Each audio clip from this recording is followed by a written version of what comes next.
Welcome, Greek U Nation, to episode number 690 of the Fraternity Foodie Podcast. I'm your host, Dr. Mike Eilon, CEO of Greek University. I'm a speaker and an author. Our ninth book just came out. It's called From Letters to Leaders, The Legacy of Service. So I want you to go and pick up that book on Amazon today.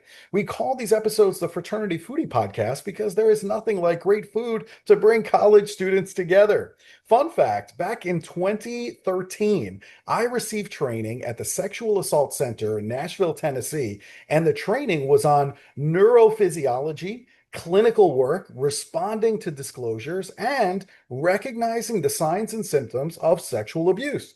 It was fascinating to go through all of those sessions back in 2013, but also to see all of the different therapy options that are available for survivors. That completely changed the way that I look at our responsibility, and I mean our mutual responsibility, for making college campuses safer, but also that hope and healing is absolutely possible for survivors, which is really important to stress. So let's talk to our next guest about this concept. SiennaMarísa Brown, MS, is a PhD candidate. Congratulations on that. I know that process well. She is an author and a survivor advocate that is dedicated to increasing awareness of campus sexual violence and institutional accountability. Kevin L. Murphy, Esquire, is an attorney, a co-author, and an advocate for survivors' rights who successfully represented SiennaMarísa Brown in a federal Title IX lawsuit. It is an absolute honor to have both of you on the show. Welcome today. Thank you so much for having us, Dr. Michael. We really appreciate you. Of Thank course. I you. mean, you guys can be here on the podcast anytime you like. You literally have an open invitation because I can't think of anything more important to talk about with Mhm. college students. Now, SiennaMarísa, can you tell our listeners a little bit about yourself and ultimately what led you to write this book, I Am the One in Four? Yes, thank you so much. So, as you said, my name is SiennaMarísa Brown. I am an Oxford graduate and PhD candidate currently. And I wrote I Am the One in Four with my co-author and attorney, Kevin Murphy, because 1 in 4 women, that's 25% of women across the United States and Canada, survive sexual assault during their undergraduate career. And unfortunately, I am part of the 1 in 4. And so I decided to write the story not only to connect with survivors, but to shed light on what happens behind doors on college campuses, even when students do all the right things, and to really focus on how you can survive, really thrive after surviving. Yeah.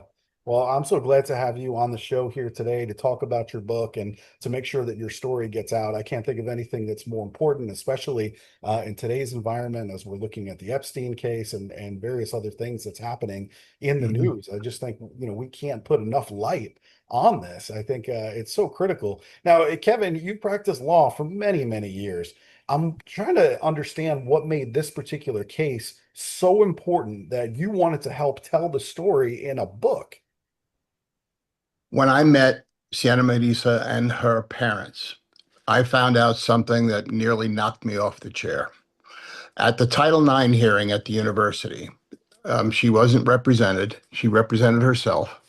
There was a three-person panel, and they found her attacker to be responsible, that in fact he did it, committed an extremely serious sexual assault. And their recommendation to the dean for punishment was that he be placed on probation and write a paper about what he learned about the entire experience. Now, doctor, I'm a girl dad. I'm the father of daughters. When I heard that, I knew I had to help this family. I had to help this woman. I was outraged by that. Yeah, well, thank you for getting involved. I'm also a girl dad, so I understand what you mean when you say that.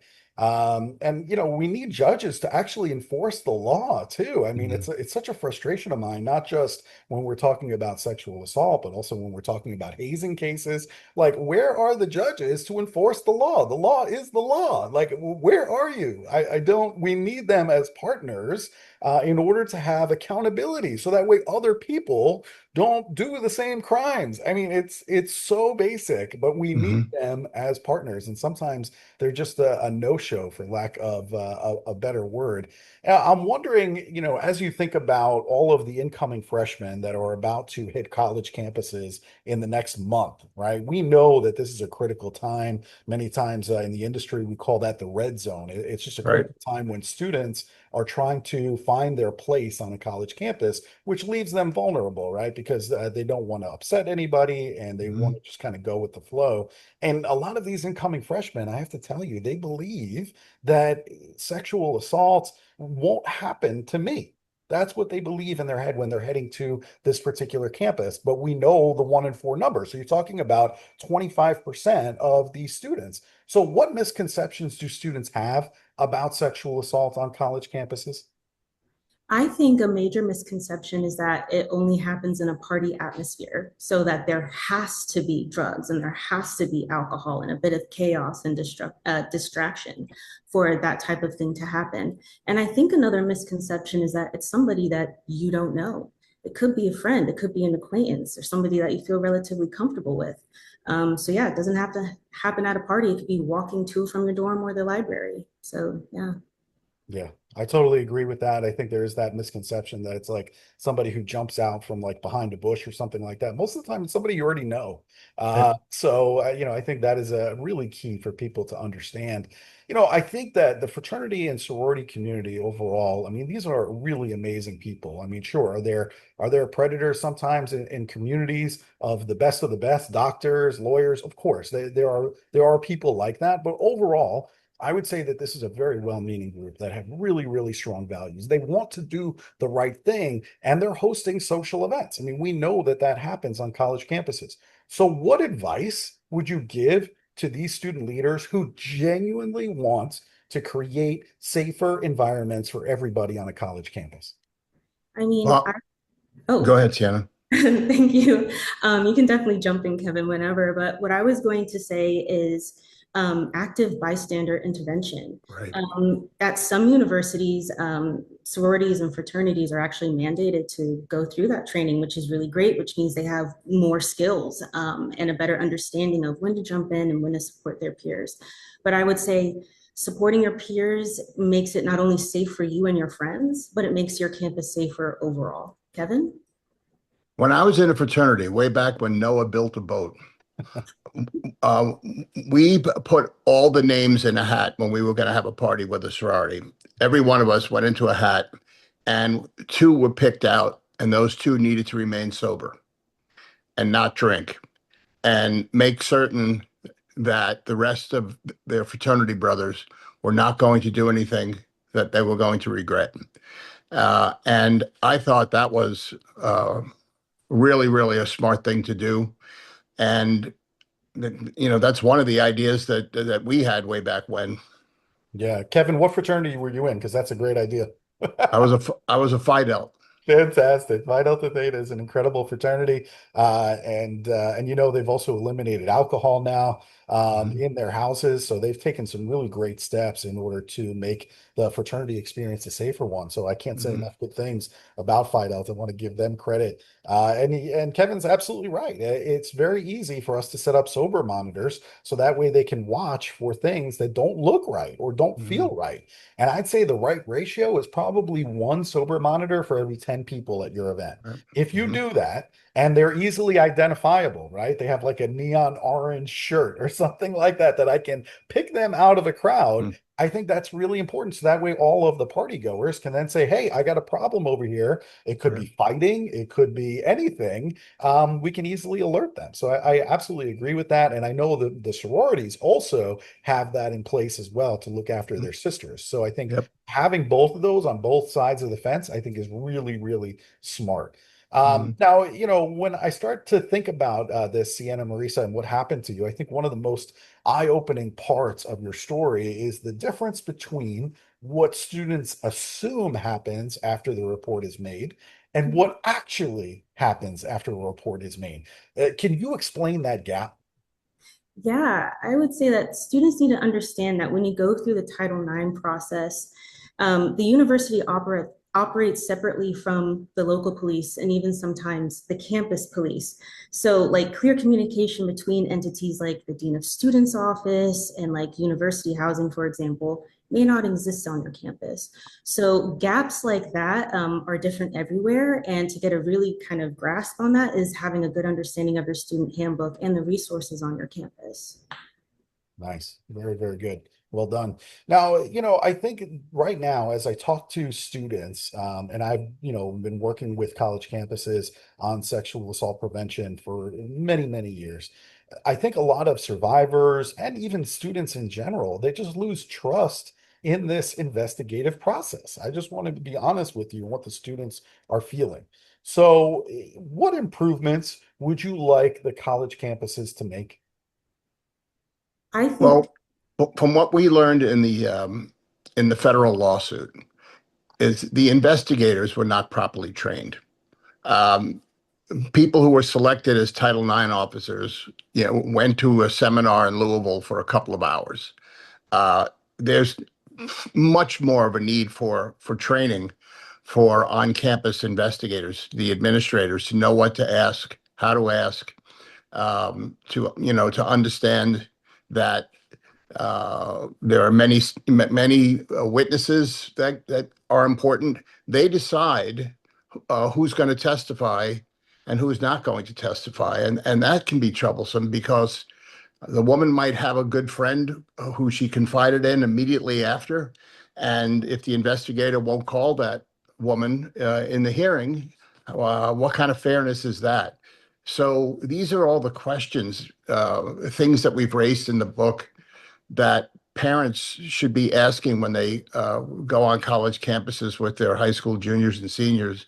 How serious do they take sexual assault? Do they expel rapists, or do they keep them on campus, or do they just suspend them? How serious do they take it? Yeah, and I was just going to say that pretty much what Kevin was saying, that for universities to have a good understanding, an active, dynamic understanding of best practices and make sure Mhm. that their policy on campus reflects the needs of their student and faculty. Right.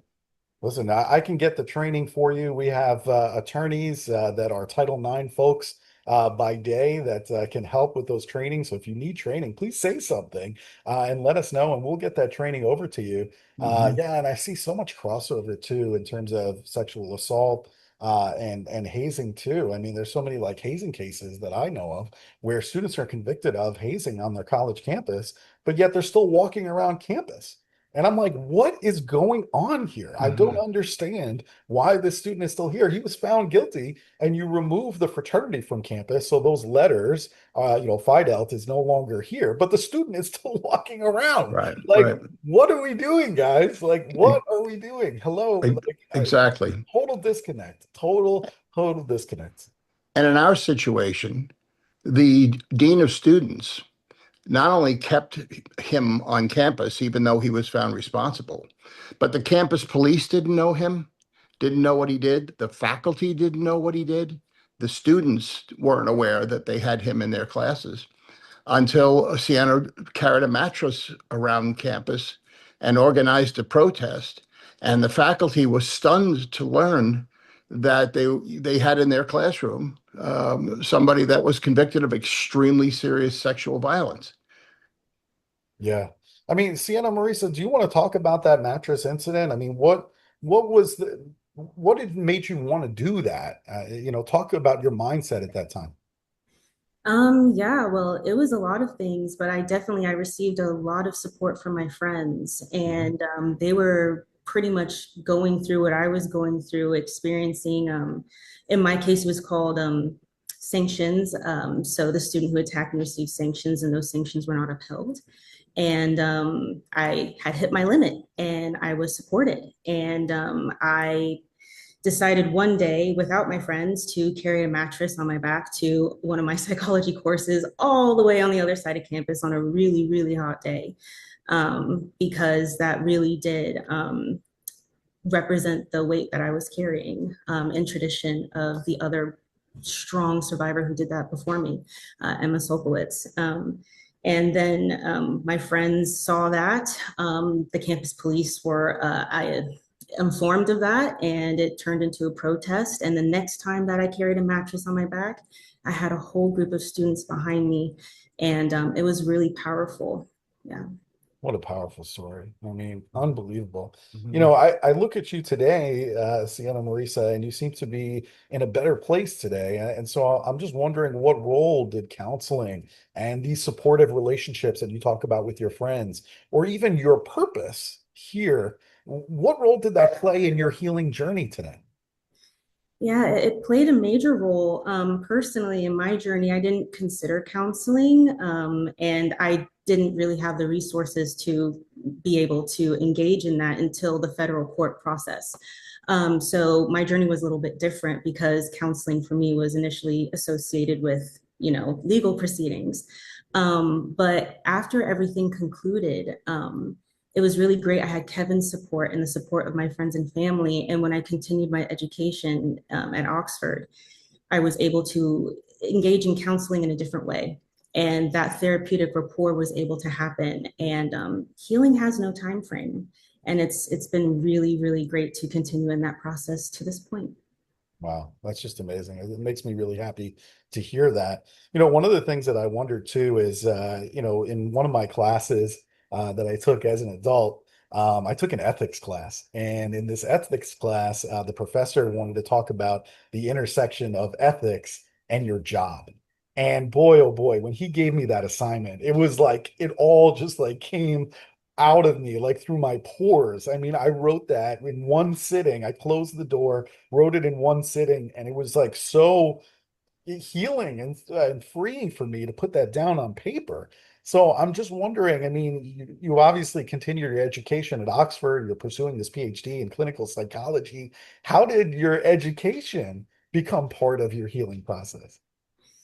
Yeah, it was definitely another journey as well. At first, it was a coping mechanism rather than a healing process. It was 18 credit hours, double major, Mhm. very, very strict, unflinching approach to academic excellence during the time when all this was happening in the federal court case. But yes, again, it was really interesting. Graduating summa cum laude because of all that hard work and being able to earn a spot at the University of Oxford. Um, it was really great to experience academia then in a different way, in a different city with really amazing people in a completely different part of the world. And that definitely inspired me to then further my education and PhD in clinical psychology to then help other people as well. And you've got real purpose, right? Which is just awesome. When you have real purpose in life, it's such a great feeling to know that there's a reason why you're here, that you can help other people, which is fantastic. And I think that's really, why we're put on earth. Ultimately, it's to help other people. I don't think it's really to necessarily acquire more things because no one's going to remember that stuff anyway. Everyone's going to want to know how you made a difference. And Mhm. I think SiennaMarísa has discovered that, which is awesome. I'm wondering if somebody confides in you that they've been assaulted, which does happen on a college campus, but many times survivors will just say it to like one other person. So if that happens, like you're the chosen, right? So what should you say in that event when somebody's confiding in you? And just as importantly, what should you avoid saying? I think it starts with a critical question. How can I help? Yeah. And then listening. And if you can help in an appropriate way, even if it's just assisting them to go to the police or like a nurse on campus or going to the dean of students or the violence prevention center, it's just helping in any way that you can. And in terms of what not to say, I think it depends on the situation and the person, but I think it's good practice to not inundate with questions and overwhelm a survivor with, are you sure something happened? I think a key component is listening. Kevin? To me, the biggest thing, everything you said, I agree with, but they need to be believed. 95% of all allegations of sexual assault are true. The rate of false accusations is anywhere between 3 and 7%, and researchers put it right in the middle at 5. Believing the survivor is extremely important. Yeah, thank you for saying that, Kevin. I think that's always a question whenever I talk about sexual assault prevention on a college campus is what about these false reports? I mean, Mhm. without a doubt, that question is coming. And thank you for mentioning that. I agree with you. It's probably around that 5%. So odds are this happened if somebody's confiding in you. So Mhm. believe them. Believe what they are telling you. Right. I think is probably the first thing. So thank you for saying that.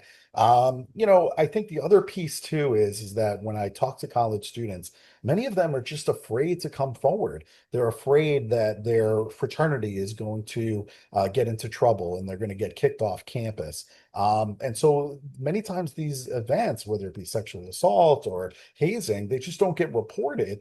And it's tragic to me because we're talking about people's lives here and we're talking about Mhm. student safety. And I don't think that there's anything more important than that. So we have to come forward in order to fix the problem. So, in your opinions, what can chapter officers do today to build a culture where their members feel safe reporting concerns about these issues? Yeah, well, as you mentioned earlier, these are student leaders and these are good people and, care about your brothers and sisters. And so part of that is, campus chapters should really feel obligated to hold their brothers and sisters accountable. But most importantly, also creating an environment of clear communication as well as a willingness to take action, no matter if it's like a member or, a chapter president. I think just kind of that understanding and connection within the community is really important. Kevin, what about you? I mean, you're a brother of Phi Delts and you know a lot now. So I'm just wondering, with all of your expertise and everything that you've experienced here with Sienna Marisa's case, what would you do differently in order to build a culture in Phi Delta where the members feel safe reporting? Education, it's the key. The devastating effects of sexual assault, they're incredible. Alcoholism, drug addiction, suicides, um, nonstop abusive relationships, uh, unless they get very good therapy very early on. And they have, the fraternity brothers have to have the courage if they know that something's going on in a closed door and they hear no, no, no, they got to barge in. Actually, you're doing your brother a favor. He might be under the influence. The next day he could be in a jail cell. You might be able to stop that from happening, stop her from a lifetime of troubles, and stop your fraternity brother from possibly wearing orange for 20 years. It takes courage to do that, but it has to be done. Yeah, I totally agree with you, Kevin. I think that's fantastic. I think the one thing that I would do differently, also knowing what I know today, is I would start having some of those conversations and role play that out before it even happens. So essentially, what I would do is at our chapter meeting, I would say, "Hey guys, we have a party coming up on Saturday night. And if this situation happens, what are we going to do?" And I'll lay out the Mm. situation. Yep. I'll basically say, okay, we have a fraternity brother and we have a sorority sister that are heading up the stairs. And we know that on the second floor of the fraternity house are all the bedrooms. And we are sitting in the living room and we're drinking and we're watching them stumbling up the stairs because they both had drinks. They're both intoxicated, okay? And they're both heading up to the bedrooms. What are we going to do? And role play that out. Let's talk about that before that even happens, because I guarantee you that is a situation that happens on college campuses. Yep. And there's no consent when the woman's under the influence of alcohol. Right. Um, there's no consent, and that's something that the fraternity brothers need to know, and need to know clearly. Yeah. Totally agree. And there is no consent in that case. I mean, if you guys want to exchange numbers and you want to go out for brunch the next day, then have at it. And if Right. after brunch, when you're sober, you've decided that, hey, we want to make this thing a reality, then go for it. I mean, you Right. have my blessing, but just do it without the influence of alcohol. That's all. And you know what? You might get to brunch the next day, and then you might say, you know what? I don't know what I was thinking, but I was clearly drunk, and this is not right. Right? Right. I mean, that happens too. And you're like, this is not right.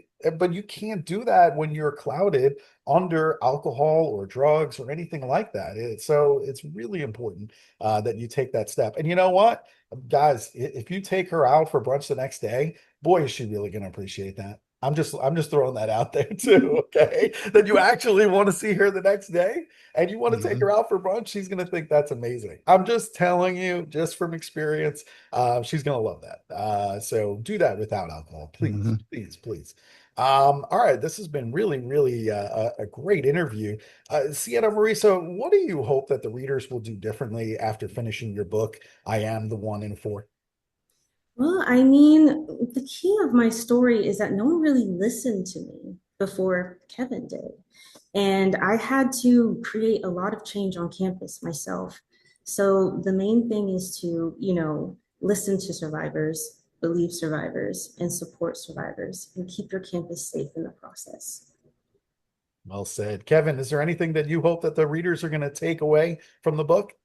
Yes, I hope that administrators, college administrators, not only parents of high school juniors and seniors when they go on college tours, but college administrators read this book and become better educated in rape psychology, and understand just how serious this issue is. 1 in 4 is staggering. 85% of all rape victims never report it. In the UK, it's 1 in 3. And this is a national disgrace as far as I'm concerned. And we need to address it. We need to be far more serious about it. And there needs to be punishment. There needs to be discipline. Yep, absolutely. We need those judges to have that accountability. I think is really important when these cases come forward. We need you desperately to enforce the law, to make sure that other people don't engage in similar behavior. It's really a deterrent when that happens. But if we don't have judges that are willing to do that for an 18-year-old white male, I mean, let's just throw it out there, what's going to happen? Then, we have a problem with accountability. It's a major, major issue. So we need the judges to enforce the law. That is really, really important. So I hope everybody goes out and reads the book. It's called I Am the One in Four. So SiennaMarísa, where can our listeners connect with you to learn more about your work, to find the book, all of the things? Where can they go to connect? So they can do all of those things at www.iamtheoneinfour.com with the numerical 1 and the numerical 4. But if you spell it out, you'll still get to the same place. Our book is going to be published soon through Headline Books. So make sure you keep an eye out at your local bookstores.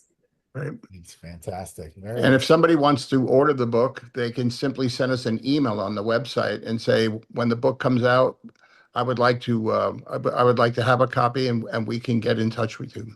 Perfect. All right. So go to the website, make sure you use that contact form so that way they know that you're out there, that you want to read the book. And then as soon as it comes out, they will send you an email to let you know, and they'll send you a link so that way you can go and make the purchase. So we really appreciate that. This has been absolutely amazing. SiennaMarísa, thank you so much for sharing your story. It's more critical than ever that we hear those stories and we broadcast it from the rooftops. So you have that venue here anytime you like. And Kevin, thank you for believing. I mean, what can I say? Like, you were the first person that believed SiennaMarísa. So that is so, so critical. So thank you for the work that you do too, Kevin. Thank you. I appreciate it. Thanks a lot for having us on the show. Yeah, I really appreciate it. Of course. And to our listeners, if you learned something today from SiennaMarísa and from Kevin, and I know that you did, what I want you to do is I want you to share this episode with your chapter. So take the link, put it in a group chat with your fraternity or sorority, share it on social media, because you never know who on your college campus, it could be your brother, it could be your sister, who needs to hear this message today. Thanks so much for joining us. We'll see you on the next episode of the Fraternity Foodie Podcast. Bye for now.